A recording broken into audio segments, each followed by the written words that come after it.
อกอีกทีนึงได้ไหม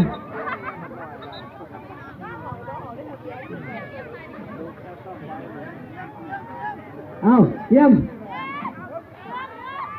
1 2ฮึบเอาฮึบไปที่เท้ามาที่เท้าเอาทับเอาฮึบฮึบอยู่แล้วมาดิฮึบฮึบฮึบดึงฮึบยังเสมอฮึบฮึบเอาฮึบดึงฮึบดึงฮึบดึงเอาทับดึงเข้าไปแล้วเอาหาภาพดึงไปได้อยู่หาภาพดึงตีขึ้นไปได้เลยเอาตีไปเลยเอาไปเลยจะยังไงดึงเอาเลยเอาเลยดึงขึ้นอย่าเล่นโ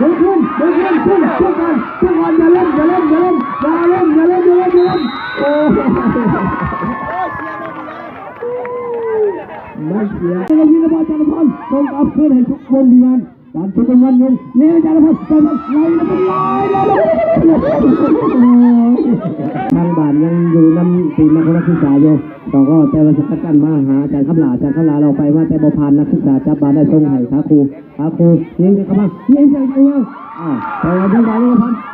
เพื่อป้าเพื่ออาจารย์ยิงส่งกล่องแม่ยาวขึ้นมาเตะกันว่าแต่ว่ามาหาหอบนักศึกษาเนาะนักศึกษาจะกัดบานได้กองหลังตรงบานยาวขึ้นมาแต่ยัง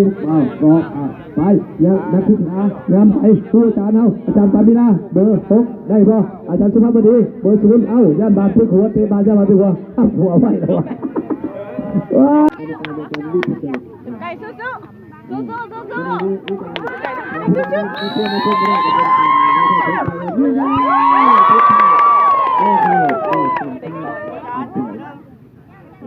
ทุกสายที่มา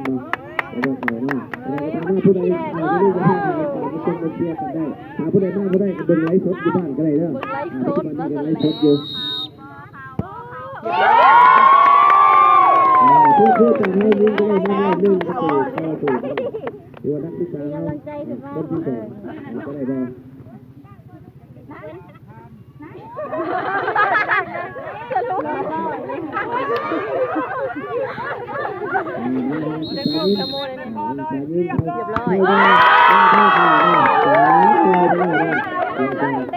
บอเข้า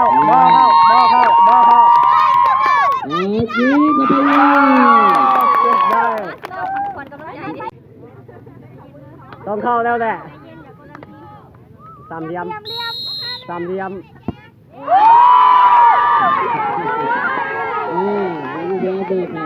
ัวนี้เป็นเป็นแค่ที่มาเอาโค้ดออกมาแล้วเป็นอาจารย์ช่วยแม่ในสุดยอดตัวแล้วเตรียม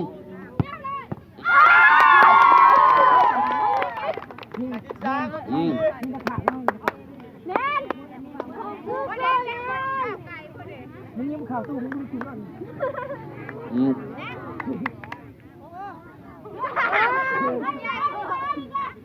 ถือว่าได้หันมาทีมผู้อาจารย์ให้จะ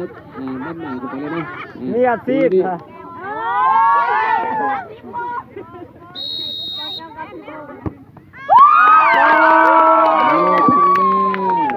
อาจารย์ที่บ่ให้ตัวแก้วแล้วดิฮะเซฟได้เรียบร้อยปัจจุบันนี้ก็ผู้ยิงประตูกับผู้เปลี่ยนลูกโทษทางทีมนักศึกษายิงหัวไทยโดนออกทางเป็นลูกเดียวเสมออยู่ยิงเข้าเสมอ1-1ตอนนี้พระเจ้านับคู่จะมารุ่นแจ้งทางครับการไม่ได้จังด้วยแล้วเตะโดยที่ประจันปฏิดาเนี่ยยิงลูกนี่จะเข่าบอลจะเข่าหรือจะเข่ายิงลูกนี่จะเข่าบอลยิงไป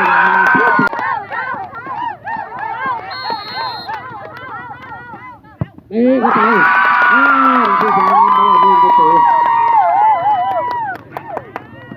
นี่ถวยเส้นของผู้อาจารย์อาชีพมือไปแล้วแบบนี้ซองแก้วอาจารย์ซองแก้วผู้อาจารย์ปีนี้ยังศึกษากับใครเช่นเมื่อเราทำยิงถึงใครเราก็ต้องทำให้ดีสักวันศึกษาด้วยที่เอาลูกนี้จะเป็นเช่นนี้โอ้สุดยอดอ่ะเข้าบอลลูกนี้จะยิงเขาว่ายิงก็ทุ่มอย่างนี้เข้าเป็นแค่นักศึกษาได้อีก2 ประตูผู้จากได้1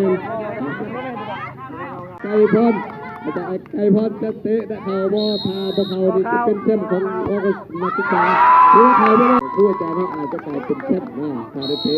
ถ้าครูอาจารย์เตะพวกเขาอีกจะมีการเตะใหม่ยิงกระเข่าบ่เข่าแล้วละถวยแชมป์ของครูอาจารย์ใกล้เข้ามาละถ้าครูอาจารย์เตะเขาลูกนี้ถือว่ากลายเป็นแชมป์ประจำปี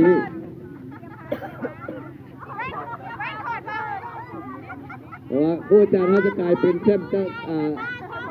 นำทีมเขาดูแชมป์ได้บ่นะเตะโดยอาจารย์ปากีฬาเตะกระต่าย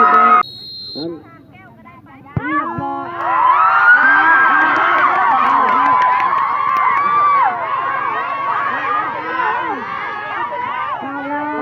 ดีปัญหาเนาะ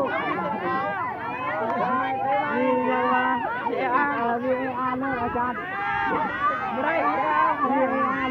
ย์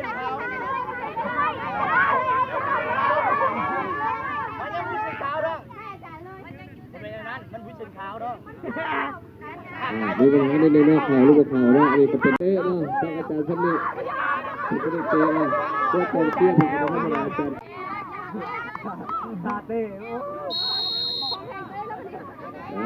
เพื่อนก็เตะเขาไปยิงเขาเลยว่า